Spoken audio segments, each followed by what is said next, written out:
جن خواتین کے شوہر حیات ہیں اللہ ان کی حیاتی دراز کرے، اللہ ان کی عمر میں برکت دے، اللہ ان کی زندگی میں برکت دے۔ جب یہ شوہر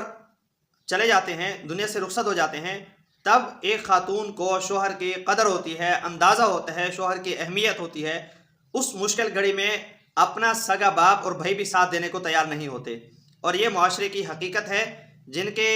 شوہر ابھی حیات ہیں ان کو شاید میری بات سے اتفاق نہ ہو، مگر جن کے شوہر دنیا سے جا چکے ہیں اور وہ جوانی میں ہی بیوہ ہو گئی ہیں اور دوسری شادی کا انتظام نہیں ہو رہا، تو ان سے اپنے شوہروں کی قدر بہتر طریقے سے معلوم کی جا سکتی ہے۔ میں بڑا حیران ہوا یہ واقعہ سن کر، کوئی اور ہوتا تو شاید میری حیرانگی اس حد تک نہ ہوتی،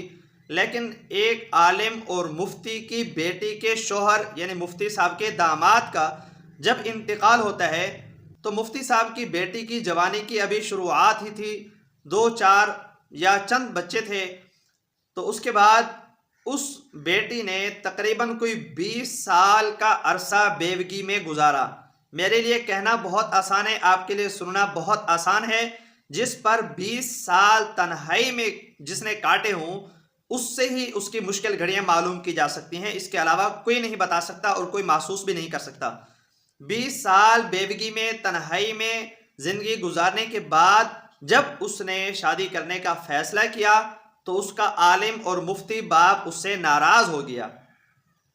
اب اندازہ کریں ہمارا معاشرہ کدھر جا رہا ہے۔ ہمارے دین کے جو پیشوا ہیں، جو منبر کے وارث ہیں، جو نبوت کے وارث ہیں، ان کا جب یہ حال ہو معاشرتی مسائل میں، ایک عمر رسیدہ عالم اور مفتی کا جب یہ حال ہو معاشرتی مسائل میں، تو معاشرے کے اندر معاشرتی مسائل کو بیان کیسے کریں گے لوگوں کے سامنے ہم؟ تو لہٰذا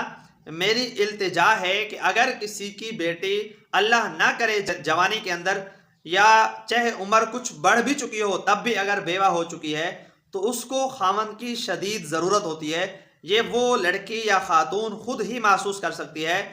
اور کوئی اس کے احساسات کو نہیں جان سکتا، لہٰذا اس کی شادی کا ضرور انتظام کرایا جائے۔ یہ چھوٹی چھوٹی سی باتیں ہوتی ہیں، خاوند سے جھگڑا ہو جاتا ہے، بیٹی کو اپنے گھر بٹھا دیتے ہیں۔ اگر اس کے ہاں بیٹی کے ہاں اولاد نہیں ہے تب اتنا زیادہ مسئلہ نہیں ہوتا، اگر اولاد بھی ہو اس کی تو پھر تو اور زیادہ مشکل ہو جاتا ہے۔ اب بیٹی کو تو وہ اپنے پاس رکھ لیتے ہیں، اس کے چھوٹے بچے ہیں تو ان کو وہ اپنے پاس رکھنے کو تیار نہیں ہوتے، وہ باپ کے پاس چھوڑ کے آتے ہیں۔ اب آپ کو جیسے ایک 30 سال کی، 40 سال کی، یا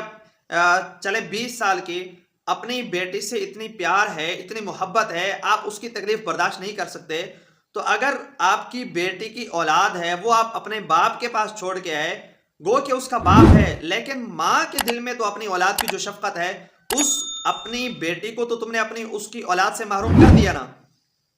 تو اس کے دل سے پوچھیں اس کے دل پر کیا چھرے چل رہے ہوتے ہیں، اس کو اپنی اولاد کی کیا یاد ستا رہی ہوتی ہے۔ اس کا اندازہ دادا اور دادی نہیں جان سکتے، نانا اور نانی نہیں جان سکتے، یہ وہ خود ماں ہی جان سکتی ہے اس کو جو تکلیف ہو رہی ہوتی ہے۔ تو اس لیے یہ معاشرتی مسائل کا سمجھنا اور معاشرے کو اس حوالے سے آگاہی دینا بہت ضروری ہے۔ بہت سارے لوگ دیکھے ہیں دیندار، باشرع، نمازی، تہجد گزار، 5 وقت کی پابندی کے ساتھ نماز ادا کرنے والے، لیکن معاشرتی مسائل کے اندر، لین دین کے مسائل کے اندر الامان والحفیظ